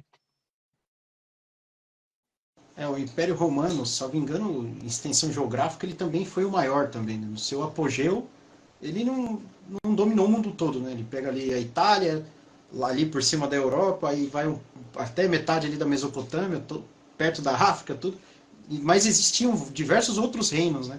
E assim como o senhor disse também, as linguagens indicam que de fato tenha dominado toda a extensão de terra, né? Existente no mundo, mas não foi bem assim, né? É uma vasta extensão de terra, principalmente do ponto central do mundo antigo, onde eles estão, né, que é o centro da humanidade da época, mas não é exatamente todas as nações no seu sentido pé da letra ali. Né? Não é isso que ele está falando. Porque se fosse, teria que ter sido, mas não foi. Se não foi, então não era. Não era isso que ele queria dizer. Basta você olhar para a história. Quando você entende a história pelas expressões proféticas, você pode usar o texto de Apocalipse e entender o futuro. Né? A história, ela aponta para o que vai acontecer, porque a linguagem da história foi semelhante à que foi usada no texto profético de Apocalipse. Basicamente isso. Mas é normal, eu acho que faz parte do processo de aprendizagem, né? Eu acho assim, ó, muita gente nunca nem ouviu falar sobre isso que a gente está conversando aqui. A pessoa se depara com isso, para ela é uma novidade absoluta. Ela descobre que ela não sabia disso e nem sabia que não sabia, né? É o primeiro estágio do conhecimento. Eu não sei e aí eu nem sei que eu não sei. Rapaz, que coisa, isso para mim é uma novidade. Eu nem sabia que eu não sabia disso. Mas depois que a pessoa é informada, a partir dali a coisa muda. Ela agora sabe que não sabe. Né? Passa do estágio 1 para o estágio 2. Ela sabe que não sabe. À medida que ela vai estudando, ela vai sabendo. Aí ela vai saber que sabe. Depois que aquilo desce para o coração e fica decorado, né? Que a pessoa consegue falar decor, do coração, né? Decor. Aí pronto, ela sabe e nem sabe que sabe. Flui. Né? Ela agora está tão ambientada com aquele entendimento que ela fala sem pensar. São os 4 estágios da aprendizagem. Né? A pessoa não sabe e nem sabe que não sabe. Depois ela sabe que não sabe. Depois ela sabe que sabe. E depois ela nem sabe que sabe. Pastor, haveria mais alguma consideração para fazer a respeito do tema? Não. Só que eu tenho livros publicados, tá? Quem tiver interesse em se aprofundar na questão da escatologia, entra no meu site, que é natanrufino.com.br. Eu tenho um livro de arrebatamento antes da tribulação, e eu tenho um livro, A Bíblia, o Islamismo e o Anticristo, além de outros títulos de outras áreas diferentes também. Quem tiver interesse, compra lá no meu site. Ou faz contato aí comigo na rede social, que eu posso tentar ajudar também, tá? Por telefone, no WhatsApp, aquele aplicativo do Mundo Inferior, caso você prefira usar, ou então fala mesmo no Telegram, e por aí vai. Obrigado pelo convite, tá, Cristian? Foi um prazer, espero que tenha ajudado aí os nossos irmãos, e é um privilégio poder compartilhar a palavra. Pastor, eu que agradeço. Para quem não sabe aí, o pastor Natan Rufino atendeu de pronto o nosso convite. Eu falei com ele, acho que foi no começo do mês, né, pastor? A gente iria combinar outra data, mas acabou que não deu. Mas as 2 datas que eu falei para ele, ele falou, não, dá sim, pode ter certeza e tal. Então, muito obrigado, pastor, pela sua disposição. Pode ter certeza que segunda-feira aqui vai ser a próxima aula aí lá na nossa escola teológica. Eu já vou tentar levar o povo para comprar uma leva aí dos livros aí. Né? Porque a gente sempre faz isso, a gente costuma fazer isso, né? A gente junta um pessoal aí todo mundo faz o pedido e a gente compra de uma vez. Tá, olha, muito deixa eu falar uma coisa. Eu vou viajar na segunda, ou terça-feira eu vou ministrar no Ceará, em 2 igrejas diferentes. Dessa vez eu vou com a família toda. Então vai a esposa, vai o filho, não vai ficar ninguém aqui em casa. Provavelmente, enquanto eu estiver nessa viagem, vai ser difícil para eu poder enviar o material, porque o pessoal que compra na minha loja, lá no site, eu mesmo é que preparo. Quando eu estou viajando e a esposa fica, aí ela faz aqui os pacotes e envia. Então, assim, a gente não tem uma equipe, né? Somos nós mesmos. Só que quando eu estiver viajando, pode ser um pouco mais difícil. Eu estou só te alertando aí para tu ficar sabendo, tá bom? Não, mas maravilha. Posso dar 2 recadinhos aproveitando a sua presença aqui, pastor? Claro. Primeiro recado para o pessoal aqui da nossa região, São José dos Campos, Caçapava, Jacareí. Dia 14 do mês que vem, às 16 horas, vai ser o segundo ou terceiro sábado de outubro. A gente vai estar realizando, pastor, um workshop de evangelismo aqui na nossa igreja, né? Lá onde a gente também tem a nossa escola teológica. Então a gente vai falar sobre evangelismo eficaz. Então vai ter eu, mais alguns professores falando sobre técnicas de evangelismo, sobre como se aproximar de pessoas para poder criar esse rapport, né, essa conexão e conseguir estar pregando a palavra de Deus para diversos tipos de pessoas, são diversos campos, né? Então não é da mesma forma que nós vamos falar. E também, né, no dia 1º, domingo agora, 1º de outubro, uma coisa importantíssima que eu estou batendo firme aí no meu perfil pessoal, é a eleição do Conselho Tutelar. Então, assim, é uma coisa de extrema importância. Eu estava o Alan Gopfert aqui na nossa live, não sei se ele está aqui ainda, né? Ele, aqui na nossa região, eu tenho certeza que ele já ganhou, né? Mas é uma coisa importantíssima, né? Não sei se chegou aí para o senhor, mas aqui na minha cidade, por exemplo, o pessoal da causa LGBT, eles estavam convocando os adeptos da causa LGBT para votarem em pessoas que apoiam, por exemplo, a transição de gênero, ou a causa LGBT entre as crianças, né? Para mim isso daí é um eufemismo para a sexualização infantil. Eu sei que não tem nada a ver com a live, eu peço até desculpa, pastor, mas eu não posso deixar de dar esse recado, tá? Convocar aí o povo de Deus para estar votando no dia 1º na eleição para conselheiro tutelar, ok? Muito obrigado, pastor. Deus abençoe a tua vida. Obrigado, viu, Cristian? Prazer te conhecer. Maravilha, fica com Deus. Amém. Obrigado.